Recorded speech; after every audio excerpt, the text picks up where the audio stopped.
Outra pergunta. O que devo considerar para a escolha da área experimental? Isso é uma pergunta bem interessante, gente. Eu gosto muito, né, de conversar com os pesquisadores em relação a essa escolha da área experimental. As pessoas dão pouquíssima importância a esse tema. Talvez é uma parte que passa até batido por muitos pesquisadores. E, na minha opinião, a escolha da área experimental é um dos pontos mais importantes dentro do que eu chamo de ciclo do experimento, tá? Experimento, ele tem um ciclo, né? Ele é formado por várias etapas, né? E uma das primeiras é a escolha correta da área experimental. Se você escolher uma área experimental errada, ou montar o experimento em cima dela de forma errada, não tem como resolver esse problema depois. Você provavelmente vai perder o experimento.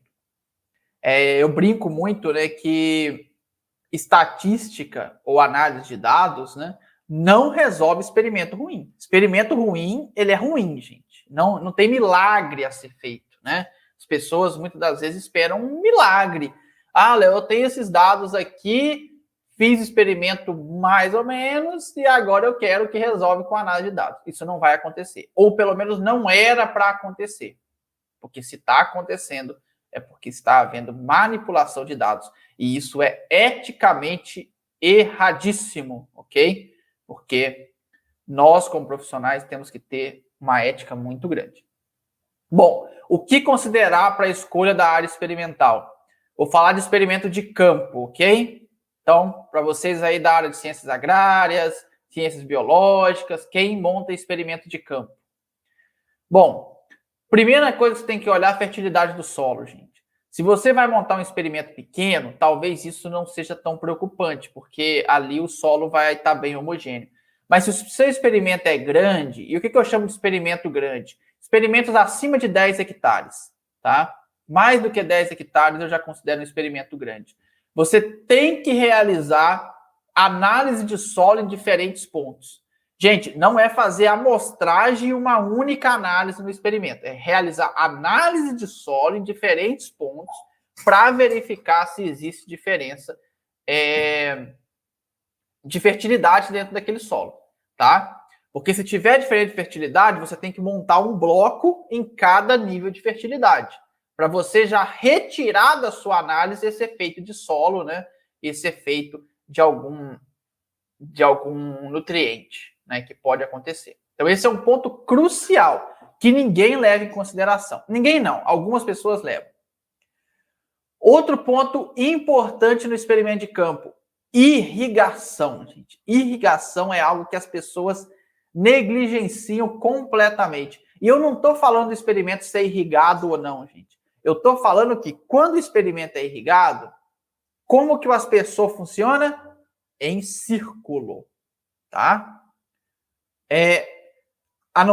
Isso não vale se o seu experimento for gotejamento, tá? Aí gotejamento é tranquilo, é um por planta, mas se for aspersão, ela funciona em círculo, um do lado do outro. O que acontece quando nós temos o círculo? Algum local fica sem irrigar ou algum local irriga duas vezes. Ou seja, ou você vai ter uma planta muito fraca, porque naquele local não está caindo água nenhuma, ou você vai ter uma planta extremamente encharcada de água, porque em algum local, porque é circular, vai cair duas ou três vezes. De qualquer forma, você está prejudicando aquele pedaço dentro da sua área experimental. Nessas interseções da irrigação, pessoal, o ideal é que você coloque bodadura. Então, você não pode considerar essas áreas para análise depois. Ali você planta qualquer semente, né, qualquer tratamento, só para servir de bodadura. E nos outros locais, né, no centro desse círculo, aí sim você coloca o experimento. Isso é muito importante, tá? O pessoal não leva em consideração esse problema da irrigação e depois reclama, né, de resultados muito discrepantes. Então, esses dois pontos são muito importantes. Um terceiro ponto que eu ainda considero é o relevo. Isso, relevo, para quem está em área plana, pessoal, e quem está assistindo a gente aí do Mato Grosso, Goiás, né, que a área de vocês é planinha, isso não é problema para vocês. Agora, eu moro em Minas Gerais, isso aqui é morro puro. Eu nasci no Espírito Santo, morro puro também, o sul do Espírito Santo. Quem tem que montar experimentos nessa área tem que considerar a parte do relevo. Porque é muito diferente o topo da montanha e o vale. A fertilização é diferente. Se chove, é completamente diferente, porque a água infiltra, fica muito mais irrigado o vale. Então, você tem que considerar isso tudo, tá? Principalmente na hora de montar o bloco, né? Porque você vai ter que trabalhar com experimento em bloco. Então, esses 3 pontos são importantíssimos, ok? Na escolha da área para experimentos de campo.